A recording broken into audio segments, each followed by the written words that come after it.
So the captain's crew is over here on their Wild West tour. We're over at Rottnest. Yet again, we're at the Quokka pub sampling another one of your fine ales. Hats off to you guys. We have not had a bad beer yet in Western Australia. But what brings us here is boats. And when we heard Shockwave make the best glass cats in WA, we thought we'd have to come over and check them out. Now I'm a cat man, okay? You may know by now the captain has a 23 Bruce Harris cat. I love it. Jack hates it. I'm a cat man, but don't believe Jack. Jack drives an FJ Cruiser. Fuck.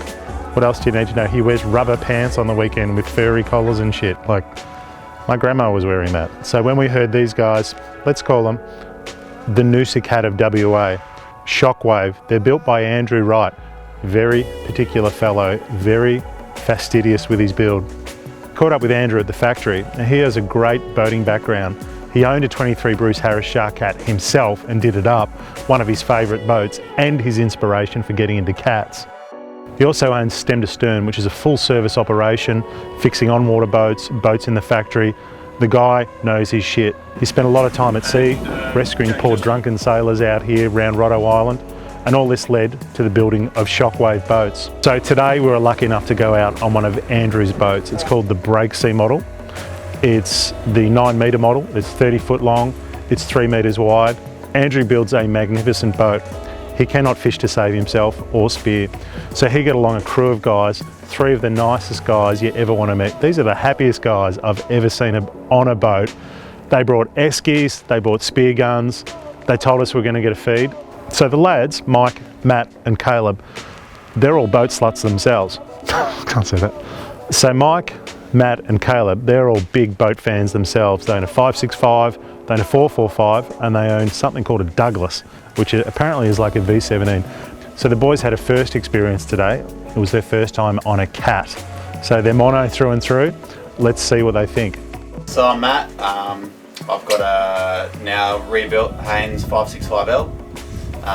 This is my mate Mick. He's got a little Haynes 445R.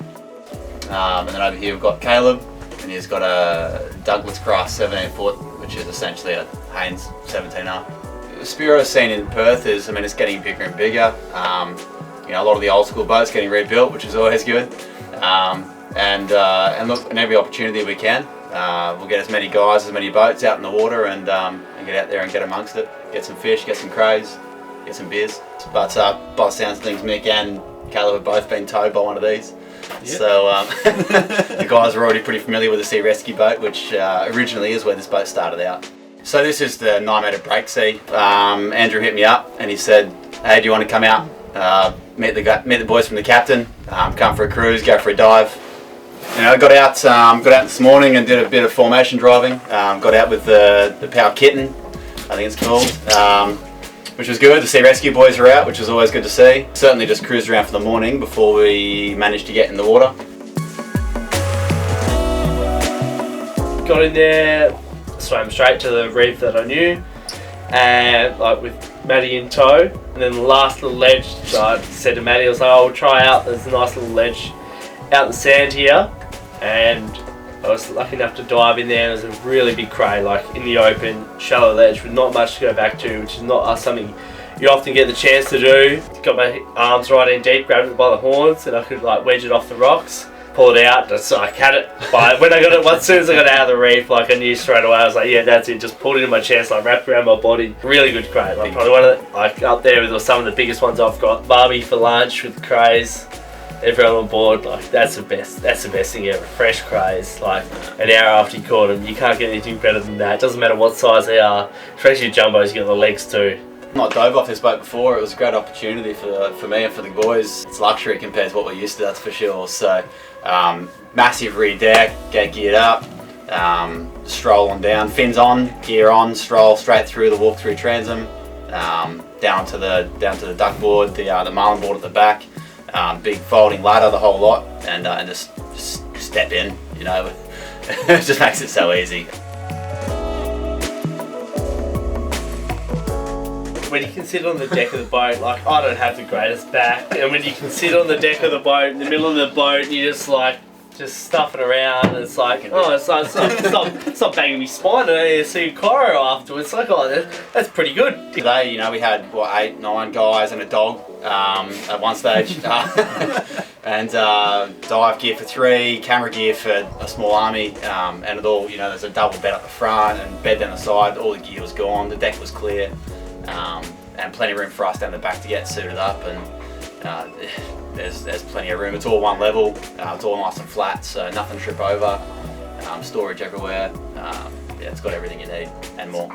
I didn't feel the boat move when we were setting, to be honest. Like, you know, usually all of us dive, you know, out of old and deep V mono-hull boats, and you're always like, you know, move that esky, or you stand over there and everything else. Or the weight belt's gonna go over that side.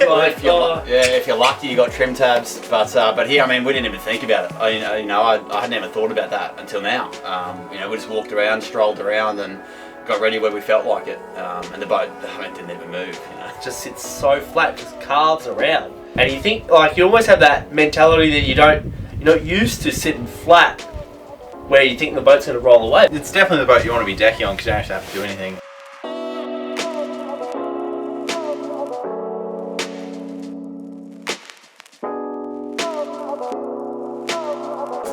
just dropped in just before the sun went down. A big school of sambos came up just as Caleb promised, and yeah, all plugged on each. It was good.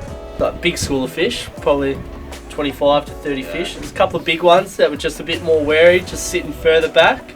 Yeah, you know, with these Samson fish, they're pretty curious, which is good for us. So yeah, you drop in and you make yourself look interesting.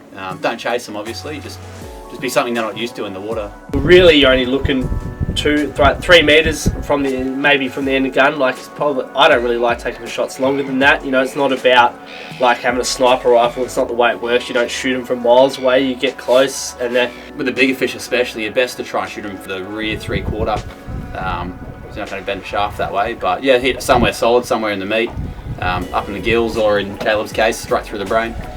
This for islands would be incredible. Yeah, you know? We do it in much smaller boats, and still love it. So I can only imagine how good this thing would be out there.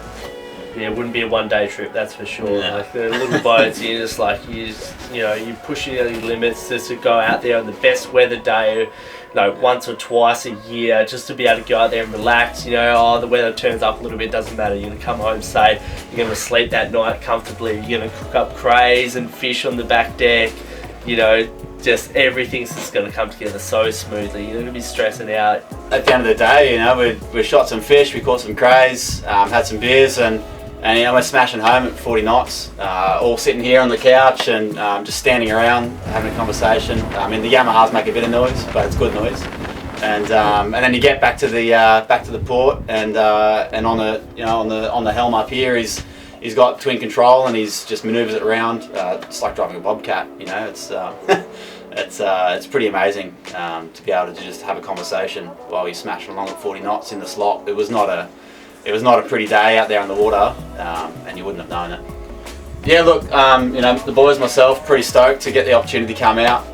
Got the call up, and big day. So look, cheers to Andrew. Yeah, no worries. Yeah. Cheers, Andrew. Thanks to the captain. Good day.